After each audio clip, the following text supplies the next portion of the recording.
Hinigayat ng Department of Labor and Employment ang mga naghahanap ng trabaho sa Legazpi City na makiisa sa job fair bukas. Bukod sa mga private company, mayroon ding alok na trabaho para sa mga gustong pumasok sa serbisyo publiko. Si Paul Hapin ng Radyo Pilipinas sa Balitang Pambansa.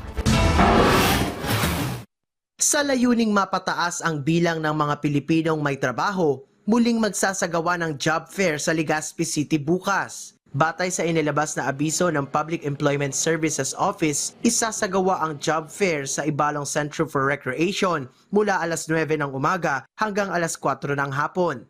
At para makatulong din sa mga job seekers mula sa mga kalapit na bayan ng Legazpi City, maaari rin nilang applyan ang mahigit 11,600 na trabaho na alok dito. I am encouraging all the kababayan natin, especially the Legazpeños, though it's open to the Albayanos, to our nearby municipalities.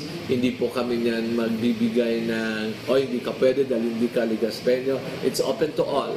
As long as kailangan mo ng trabaho, pumunta ka sa amin. 86 local at overseas employers, pati na rin mga ahensya ng gobyerno ang lalahok sa nasabing aktibidad. Gaya ng Philippine Army na naghahanap ng 2,829 na mga tauhan para mapalakas pa ang kanilang puwersa. Kabilang din sa mga maaaring apply ang trabaho rito ay store clerk, service crew, call center agents at cargo services. Ang buwan ng job fair sa bansa ay pagsunod lamang sa direktiba ni Pangulong Ferdinand R. Marcos Jr. para mabigyan ng disenteng trabaho ang mga Pilipino. Mula sa Radyo Pilipinas Salbay, Paul Hapin para sa Balitang Pambansa.